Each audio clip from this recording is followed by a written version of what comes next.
पिछले वीडियो में हमने द्विघात गुणनखंडन के 3 उदाहरण देखे।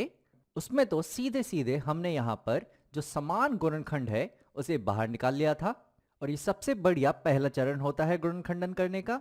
और इसके बाद यहाँ पे गुणनखंडन करने लायक कुछ भी नहीं रह गया था। दूसरे उदाहरण में हमने सबसे पहले जो समान गुणनखंड है उसे बाहर निकाल लिया था। फिर कोष्ठक के अंदर हमें यहाँ पर एक द्विघात मिला, जिसकी खासियत ये थी कि x के वर्ग का जो गुणांक था वो था 1।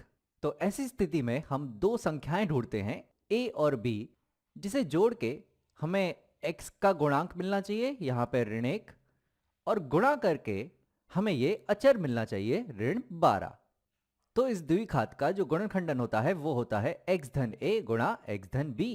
और फिर हमने तीसरा उदाहरण लिया जहां पर हमने सबसे पहले जो समान गुणनखंड है उसे बाहर निकाल लिया। फिर कोष्ठक में हमें एक द्विघात मिला जिसमें x के वर्ग का जो गुणांक है वो 1 था। तो इसे भी हमने इस उदाहरण की तरह ही हल किया, जहां पर हमने दो संख्याएं ढूंढी a और b, जिन्हें जोड़ के हमें x का गुणांक मिलता है धन 10, और a और b को गुणा करके हमें ये अचर मिलता है धन 25। तो इसका गुणनखंडन हो जाता है x धन a गुणा x धन b में। इसकी एक और खास बात ये थी कि ये पूर्ण वर्ग था, जहां पर जो अचर है वो एक पूर्ण वर्ग था, 5 का वर्ग 25। पहला पद था x का वर्ग, और यहां ये दूसरा पद था 2 गुणा 5 गुणा x। तो उस तरह से सीधे सीधे हम ये देख सकते थे कि ये पूर्ण वर्ग है x धन 5 का। इस वीडियो में हम कुछ और उदाहरण लेते हैं जिसमें हम कुछ अलग प्रकार के द्विघातों का गुणनखंडन करेंगे। तो चलो मैं ये यहां से हटा देता हूं और हम यहां पर कुछ नए उदाहरण लेते हैं। तो पहला उदाहरण मैं यहां लेता हूं 7 गुणा x का वर्ग ऋण 63। तो यहां पर दोनों ही पद जो हैं 7 गुणा x का वर्ग और 63, ये दोनों ही 7 से विभाजित होते हैं। तो 7 गुणनखंड मैं बाहर ले सकता हूं और कोष्ठक में मेरे पास रह जाएगा x का वर्ग ऋण 9। अब ये जो 9 होता है ये 3 का वर्ग होता है, तो इसे मैं यहां लिखता हूं कि ये बराबर है 7 गुणा x का वर्ग ऋण 3 का वर्ग। अब ये तो दरअसल वर्गों का अंतर है, और वर्गों के अंतर का गुणनखंडन हमने एक वीडियो में सीखा था कि अगर हमारे पास वर्गों का अंतर हो, यानी कि x का वर्ग ऋण 3 का वर्ग, तो इसका गुणनखंडन होता है x धन 3 गुणा x ऋण 3। तो यहां पे मैं ये लिख देता हूं कि ये बराबर होता है 7 गुणा, ये आ जाएगा x धन 3 गुणा x ऋण 3। तो हमने यहां पर वर्गों के अंतर द्वारा इसका गुणनखंडन कर दिया। अब ये जो द्विघात है यहां पर कोष्ठक के अंदर x का वर्ग ऋण 9, इसे हम हमारे साधारण तरीके से भी गुणनखंडित कर सकते थे। तो इसे मैं यहां लिखता हूं दोबारा, यह है x का वर्ग ऋण 9। इसे मैं ऐसे भी लिख सकता हूं कि यह है x का वर्ग ऋण 9, और यहां पर मैं रख देता हूं धन 0x। तो ये द्विघात हमारे व्यापक रूप में आ गया, जहां पर जो यहां पर पहला पद है वो है x का वर्ग जिसका गुणांक है 1। तो ऐसी स्थिति में तो हम दो संख्याएं ढूंढते हैं a और b, जिसे जोड़ के हमें यहां x का गुणांक मिले यानी कि 0, और गुणा करके हमें ये अचर मिले यानी कि ऋण 9। तो हम ढूंढ रहे हैं ऐसे a और b जो जोड़ के हमें मिले 0 और गुणा करके हमें मिले ऋण 9। अब दो संख्याओं का गुणनफल हमें एक ऋणात्मक संख्या चाहिए, तो दोनों के चिन्ह अलग अलग होने चाहिए। अब ऋण 9 को मैं लिख सकता हूं कि यह है ऋण 1 गुणा 9, लेकिन इन दोनों संख्याओं को जब जोड़ूंगा तो 0 तो नहीं मिलेगा। अब यहां पर अगर मैं 1 गुणा ऋण 9 भी ले लूं तो उन्हें भी जोड़ के मुझे 0 नहीं मिलेगा। तो अगला गुणनखंडन देखते हैं ऋण 9 का।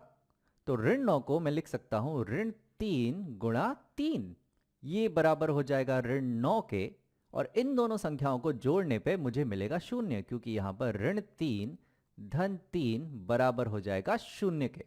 तो इस द्विघात का गुणनखंडन होता है x धन a गुणा x धन b। तो यहां पे मैं लिख सकता हूं कि इसका गुणनखंडन होगा x धन a, यानी कि ये है यहां पे ऋण 3 गुणा x धन b, यानी कि यहां पे ये है x धन 3। तो इस x के वर्ग ऋण 9 को हम वर्गों के अंतर द्वारा गुणनखंडित कर सकते थे, या हमारी इस साधारण प्रक्रिया से भी इसका गुणनखंडन हम कर सकते थे। चलो एक और उदाहरण लेते हैं।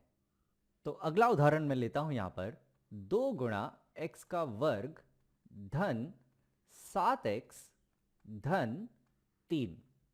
अब यहाँ पर जो हमारा पहला चरण होता है जहाँ पर हम तीनों पदों में कोई गुणनखंड समान ढूंढते हैं, तो यहाँ पर तीनों ही पदों में कोई भी समान गुणनखंड नहीं है। और यहाँ पर ध्यान देने लायक एक और बात भी है कि जो x का वर्ग है उसका जो गुणांक है यहाँ पर वो 1 नहीं है। तो ऐसी स्थिति में हमें समूह में गुणनखंडन करना होता है। तो यहाँ पर हमें ऐसे a और b ढूंढने होते हैं जिन्हें जोड़ के हमें ये x का गुणांक मिले, यानी कि यहाँ पर यह है धन 7, यानी कि हमें a और b ढूंढने हैं जिन्हें जोड़ के हमें मिले 7, और उन्हें गुणा करके a और b को गुणा करके हमें यहाँ पे मिले। हम यहाँ पर साधारण स्थिति में यहाँ पर ये अचर लेते थे 3, पर ये तब जब x के वर्ग का जो गुणांक है वो 1 हो, पर यहाँ पर ये 1 नहीं है। तो यहाँ पर हम a गुणा b ऐसे ढूंढेंगे जो बराबर हो इस 2 गुणा इस 3 के, यानी कि ये होने चाहिए 2 गुणा 3, यानी कि जो a गुणा b है वो होने चाहिए 6 के बराबर, और a धन b होने चाहिए 7। हम दरअसल हमेशा ऐसा ही करते थे, बस हमारा ध्यान कभी नहीं गया। तो दो संख्याओं का जो योगफल होता है वो हमें ढूंढना होता है इस x के गुणांक के बराबर, और उन दो संख्याओं का जो गुणनफल होता है वो दरअसल हमें ढूंढना होता है इस अचर गुणा इस x के वर्ग के गुणांक के बराबर। पहले ये हमारे ध्यान में नहीं जाता था क्योंकि यहां पर x के वर्ग का जो गुणांक है वो 1 होता था। तो जब हम इस अचर को ऋण 9 को इस गुणांक 1 से गुणा भी करते थे तो भी हमें ऋण 9 ही मिलता था। लेकिन यहां पर यह स्थिति बदल गई है। तो यहां पर जब हम इस अचर को इस x के वर्ग के गुणांक से गुणा करेंगे तो हमें यहां पे मिलेगा 3 गुणा 2 या 2 गुणा 3 यानी कि 6। तो ये होता है समूह में गुणनखंडन करना, जिसके बारे में हमने दूसरे वीडियो में विस्तार से बात की है कि ये क्यों काम करता है और इसे कैसे करना चाहिए। तो फिलहाल के लिए हम यहाँ आगे बढ़ते हैं। हम ऐसी दो संख्याएं ढूंढ रहे हैं a और b जिन्हें जोड़ के हमें 7 मिले और गुणा करके हमें मिले 6। अब यहाँ पे दो संख्याओं को गुणा करके हमें एक धनात्मक संख्या चाहिए, यानी कि इन दोनों संख्याओं का जो चिन्ह है वो समान होना चाहिए। तो अगर 6 के गुणनखंड से मैं शुरू करूं तो 6 को मैं लिख सकता हूं 6 होता है 6 गुणा 1, और अगर इन दोनों संख्याओं को हम जोड़ेंगे तो 6 धन 1 हमें 7 भी मिल जाएगा। तो ये बड़ी आसानी से हमें यहाँ पर a और b मिल गए, जिन्हें गुणा करके हमें मिलेगा 6 और जिन्हें जोड़ के हमें मिल जाएगा 7।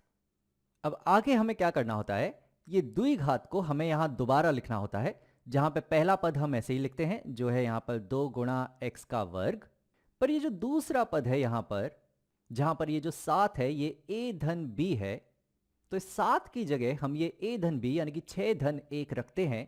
तो ये होगा 6 धन 1 गुणा x, यानी कि 6x धन 1x। तो इस 7x को मैं लिख सकता हूं ये है 6x धन 1x, और ये आखिरी पद को हम ऐसे ही रखते हैं, ये है धन 3। तो ये गुणनखंडन करने का तरीका इस तरीके से काम करता है, जहां पर हमने इस बीच वाले पद को 7x को 6x धन 1x के रूप में लिख दिया। अब इससे हमें यह फायदा होता है कि अब हम इसका समूह में गुणनखंडन कर सकते हैं। तो ये जो पहला समूह है इन दो पदों का, इसमें तुम देख सकते हो कि 2x गुणनखंड समान है, तो यहां पर 2x मैं बाहर निकाल लेता हूं और अंदर बच जाएगा यहां पर बचेगा x और यहां पे बचेगा धन 3। और इन आखिरी दो पदों का जो समूह है यहां पर तुम देख सकते हो कि यहां पर हम धन 1 गुणनखंड समान बाहर निकाल सकते हैं। तो यहां पर मैं धन 1 गुणनखंड समान बाहर निकाल लेता हूं और अंदर मेरे पास बच जाएगा x धन 3। अब देखो फायदा ये हुआ कि यहां पर अब ये जो दो पद बचे हैं इसमें ये x धन 3 और यहां पर भी ये x धन 3 समान गुणनखंड है। तो ये x धन 3 मैं यहां पर समान बाहर निकाल सकता हूं और अंदर मेरे पास यहां बच जाएगा, यहां पर बचेगा 2x, तो यहां पर है 2x और यहां पर बचेगा धन 1, तो ये हो जाएगा धन 1। तो इस तरीके से इस द्विघात का गुणनखंडन हमने कर दिया। तो ये थे कुछ उदाहरण जिसके द्वारा हम द्विघातों का गुणनखंडन कर सकते हैं। अब इनमें से अगर कोई भी तरीका काम ना आए तो हमें इस्तेमाल करना होता है द्विघाती सूत्र का, जो हम किसी और वीडियो में सीखेंगे। फिलहाल के लिए इतना ही।